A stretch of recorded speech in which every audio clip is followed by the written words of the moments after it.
What's up? I'm Dan Fredenberg, and this is another Chance Encounter. Hey, what's up? I'm Dan Fredenberg. I'm a commercial real estate guy. I'm from the internet.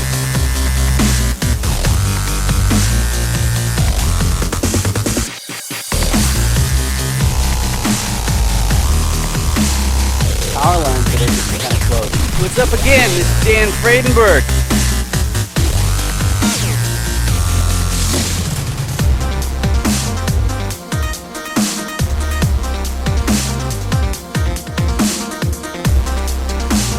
I'm joined today with George Roberts. This is usually where I say, "Hey, is it pronounced Roberts or is it Roberts?" It's actually Roberts. It's Thanks. Roberts. Mhm. Okay, yeah, it's Yep. a tricky one. It's a tricky one. But anyway, one of the most important things, I'm talking to you in the audience here, one of the most important things you can do to ensure that you're going to be more successful is make sure that you're able to effectively introduce yourself. So George, could you please introduce yourself for the audience? Sure. I am a residential construction company owner, apartment owner, syndicator, and I just love the business of real estate. Good stuff, short and sweet. All right, so in these interviews, what we do is we go through the five different motivations that I've been able to find that people have for wanting to get involved in their next commercial real estate deal. And then after that, I go through the six different roles in a real estate deal's acquisition, operation, and possible flipping. But let's pull this up and get started here. So I found that a lot of beginners, they know their motivation, but they don't know the roles. I have the roles listed there, but you don't need to watch that too carefully because I'll be showing it to the camera on that segment. But why do you want part of an apartment complex? The five motivations that I've been able to find. The first one is to preserve purchasing power. In other words, you've got an amount of wealth like a family office, something like that, where that is the primary source of your day to day. And your biggest concern, if that's the case, is inflation wearing away at your purchasing power. The next reason is the one that is most applicable to me because my background is in tech. So that makes me apparently a high earner, but it also makes me in a very high tax bracket.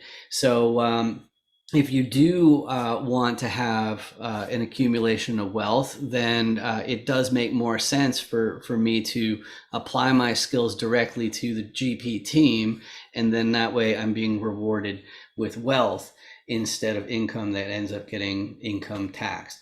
The next reason is the most common one, which is fast tracking retirement. And there are a couple things that are implied with that. One is that there is basically an endpoint in mind. So it's not just accumulation of wealth for wealth's sake. It's actually to retire.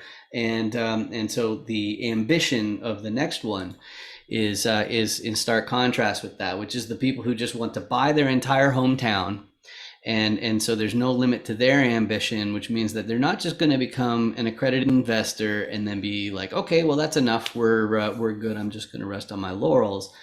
These ambitious people will keep on going.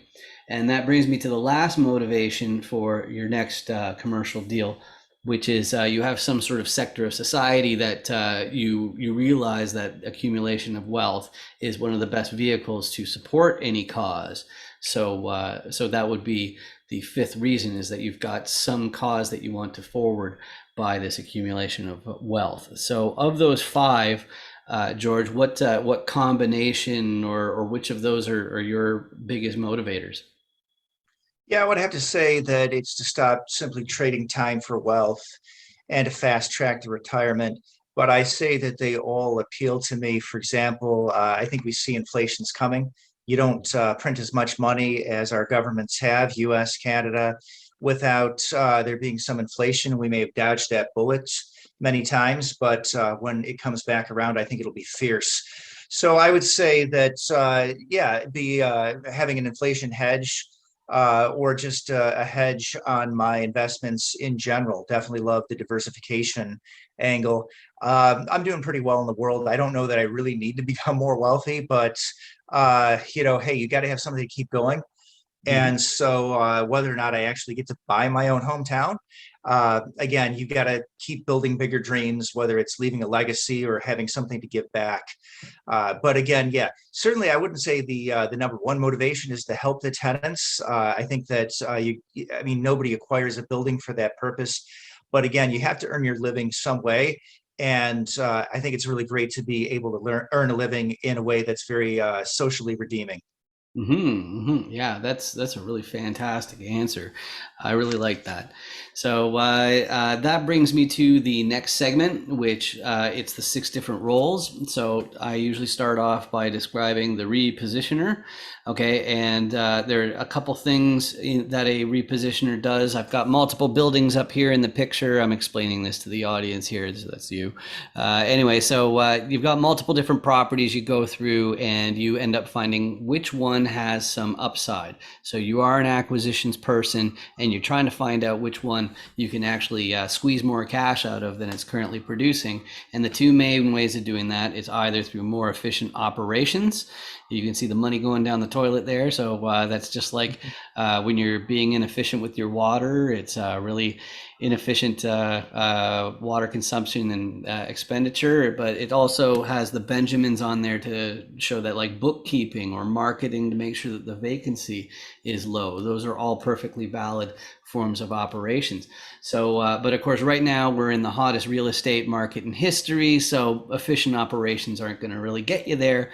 And so very often we get a team of contractors, and then that way you can actually make the place nicer and charge more rent that way. But if you are like me, completely remote based, then you're also going to definitely need boots on the ground. You're going to need the local, because I'm not going to drop by, and you have to have somebody who can check in to make sure that the operations aren't spoofing what they're sending in, and the contractors are actually not cutting corners, and they're meeting deadlines and all that kind of stuff. So that's the day-to-day parts. And when you're actually taking down the property, you have to talk to a financier. You have to talk to the bank, say, hey, lend me these millions of dollars so I can buy this property that's worth millions of dollars. And the thing that's going to surprise a lot of beginners is that the financier is then going to say, well, who's your sponsor? Who's the KP? Who's the person who already owns a similar asset? And also they have to provide some a balance sheet of at least the amount of the loan. So at least that's if you want a loan, even Elon Musk would have to have somebody in the fold who owns a similar asset. So those are the six different roles there. What is your core competency, and what role you'd most likely have in your next commercial deal?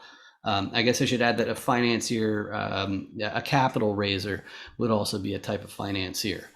Yeah, sure, fair enough. So financier, that's the role I played. I enjoy raising capital. I like talking to people, enjoying doing shows like this. It's great to be out there and be the face of the business. I funded a lot of things, including my construction company, along with my sister, and I got a joint venture going. So I know what it's like to play that financier role. I actually have some experience in the residential mortgage industry. So again, it's obviously a different game. You're working with different lenders, but it's the same idea. You have some of the same players. Loan programs are different. As for some of the other roles, I mean, they're roles that I like to play that I haven't yet. I invest out of state. I'd love to be the boots on the ground. If somebody finds something awesome in Southeast Michigan or maybe even Toledo, I'd love to be part of that. And have not actually played the role of KP, but definitely financially capable. So if somebody's willing to show me the numbers and walk me through in great detail, prove to me that this is a good deal and that it's the right thing to do to sign my name on the line, I'd be willing to consider that as well. Excellent, excellent. So, as far as a buy box goes, like in unit counts, geographic areas, you already mentioned vicinity of Michigan, but are like what sweet spots do you have as far as assets or properties where it's less of a tough decision for you to say, okay, this one's worth going for. you have any unit counts or Right. geographical So areas? starting with the highest level and the simplest and most objective, I'd like to see 80 units or more. I mean, obviously, get the economies of scale with larger properties. Sometimes 80 units, you can still see some mom and pop operators. So again, that's my sweet spot. But as an investor, whatever makes money is where I'm at. I like single digit millions. That's where I'm comfortable, new to capital raising. Would love to take down something in the double digit millions at some point, but that's, maybe just around the corner. And then as far as where, well, I like any place that we see appreciation. So that would be places that you see people moving. We got jobs going out there. Southeast of the United States is a great place to be, and that's where I'm focused. So I've got one in Orlando that I mentioned, working on another in Tennessee. Love that Sunbelt region. I'm actually working on a deal right now in Louisville, Kentucky. I will consider other areas, but again, I like to keep it to the Southeast. And again, since I am in Michigan, if I can find something great in the Midwest, I'll consider it, but it's a different play. We're not talking about appreciation, that's more of a cash flow. Excellent, excellent. And for those of you in the audience who know George and you don't know me, my background is in e-commerce, mass marketing technology, and what I'm doing to CoGP is I'm helping in the streamlining of the acquisitions using digital tools and whatnot, and then automating operations. Those are the two sides of the die that I'm up to. But George, we met through some meetups, and I was on LinkedIn, and that's how I found those meetups. Is LinkedIn the best way to reach out to you, or is there a website that is better than that? Absolutely. Reach out to me on LinkedIn if you're comfortable with that. Otherwise, right behind me, you see Horizon Multifamily. That is my sponsorship team. It's www.horizonmultifamily.com. Excellent, excellent. And so you get extra bonus points for referring to the sides of the die on this one. But in real estate, who could you describe who the person is that you could help more than anybody else? And but be careful, don't break any SEC restrictions, which means you can't entice investors. That's a big fat no-no. So who in real estate would you be able to help more than anybody else? So I at first I took your question as to the sides of the die. Again, it could be anyone. Like I said, if Southeast Michigan, I could be your boost on the ground. Great at the financier sponsor KP role. Just let me know. Reach out to me if you think I can help you. Excellent, excellent. Also, I do have some contractor background or experience as well, because again, as I mentioned, I have a construction company in Southeast Michigan. Would love to go into the multifamily space at some point. It's entirely possible you'll find me in that role as well at some point. Excellent. Thank you so much for that. And one last thing to you in the audience, which is I need you to look somewhere down under my hand here. There's a red button that says subscribe, and that's a bad thing because if you click it, it'll be gray, and that's better because YouTube pays for these videos instead of me, and I want the Google money instead of, paying out for these sorts of things. So please do that. It just means that it'll add me to your list of suggestions if you ever happen to notice those. But thanks again, George, for joining me today. It's been absolutely fantastic getting to know you a little bit better. Thank you, Dan. It's been a great ride. Awesome.